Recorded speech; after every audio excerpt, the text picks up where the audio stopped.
जय माता दी सभी को। अपनी इस वीडियो के अंदर आज हम बात करेंगे कि सब लोग ईश्वर को कुछ न कुछ अर्पित करते ही करते हैं, तो हम ऐसे क्या उनको अर्पित कर सकते हैं जो कि हमारा खुद का हो, दूसरों का ना हो।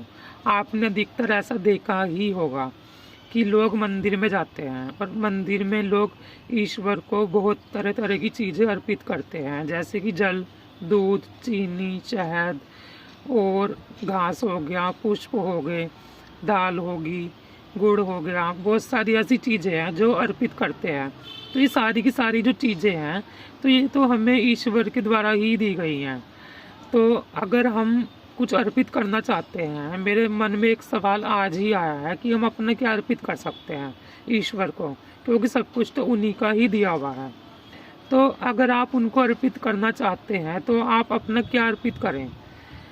मेरे हिसाब से आप उनको अपना, जो आपको ईश्वर ने हाथ दिए हैं, अगर ये हाथ किसी की मदद करने के लिए उठते हैं तो आपको, जैसे मान लीजिए कोई इंसान सड़क पार नहीं कर पा रहा, कोई अगर ऐसा व्यक्ति है जिससे नहीं चला जा रहा, सड़क पार नहीं हो रही, अगर आप उस इन हाथों से उसको सड़क पार करा देते हैं तो उसको कितनी ज़्यादा खुशी मिलेगी और वो ईश्वर आपसे कितने ज़्यादा प्रसन्न होंगे।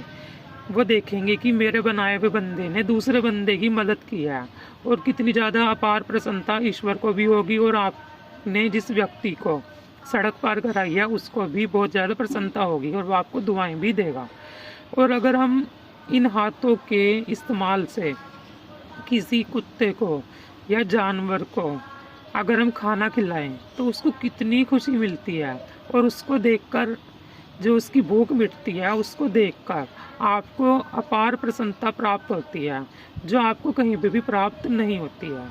और अगर आप किसी गाय की सेवा करते हैं तो आपको उससे भी अधिक प्रसन्नता होगी। अगर आप अपना कोई भी चीज़ किसी और की हुई, जैसे मान लीजिए अगर आपने फूल चढ़ाया, फूल तो किसी और का हुआ ना, तो आपने ईश्वर को अपना क्या चढ़ाया, आप अपने में से क्या समर्पित कर सकते हैं। मैं इस वीडियो को बनाने का ये तात्पर्य है कि आप अपना क्या ईश्वर को चढ़ा सकते हैं। आप अपने ईश्वर को जो है अपने भाव चढ़ा सकते हैं। कहते हैं ना कि हमारे पास तो कुछ भी नहीं है ईश्वर को अर्पित करने के लिए, सब कुछ तो उन्हीं का ही दिया हुआ है।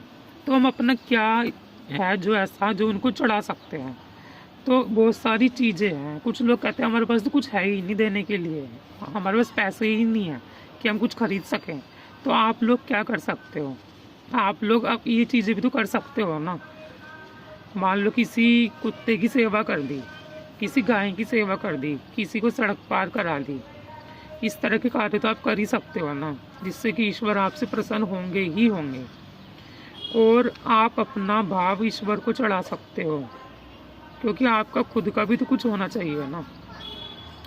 अच्छी तरह से पूजा कर सकते हो, पूजा कर सकते हो, मंत्र जाप कर सकते हो, किसी गरीब की सेवा कर सकते हो, उनके पैर दबा सकते हो। अगर आपके पास एक्स्ट्रा कपड़े हैं तो किसी गरीब को जो ठंड में ठिठुर रहे हैं उनको आप दे सकते हो, ताकि वो सही से रह पाएँ। अगर आपका खाना है घर में वेस्ट हो रहा है तो आप किसी की मदद करिए, वो रोटी किसी गरीब के पास जाए जो भूखा है, जिसके पास अफोर्ड करने के पैसे नहीं हैं, एक वक्त का आटा लेने के लिए भी उसके पास पैसे नहीं हैं। तो अगर आप अपनी रोटी में से उसको एक रोटी भी दे देते हैं, अगर आप वेस्ट ना करें। अधिकतर ऐसा देखा गया कि आप खाने को बहुत वेस्ट करते हैं अधिकतर लोग, तो आप उनकी मदद कर सकते हैं। खाने को वेस्ट ही मत करिए, वो किसी और के काम आ सकता है। उतना ही लीजिए जितना कि आप खा सकें। तो आप ऐसे ऐसे कार्य करके बहुत ही खुशी अपने आप को भी दे सकते हैं, और उस परमपिता परमात्मा को तो खुशी होगी ही होगी। दान पुण्य कर सकते हैं। अगर आपके पास ज़्यादा पैसा है, चाहे नहीं भी है, तो आप किसी और की मदद कर सकते हैं। निस्वार्थ अगर आप किसी की मदद करते हैं तो आपका धन दोगुना तिगुना हो जाता है।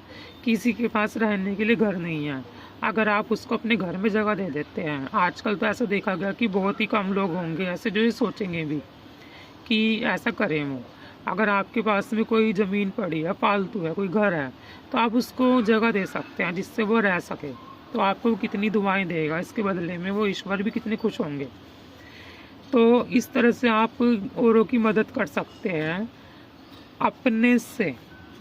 आपका खुद का जो जीवन है, हाथ पैर है, इनसे आप मदद कर सकते हैं अगर आपके पास पैसे नहीं भी हैं तो। आशा करता हूँ दी गई जानकारी आपको अच्छी लगी होगी। अगर मेरी वीडियो सच में ही अच्छी लगी है तो इसको लाइक करें, शेयर करें और कमेंट करें। धन्यवाद। जय माता दी।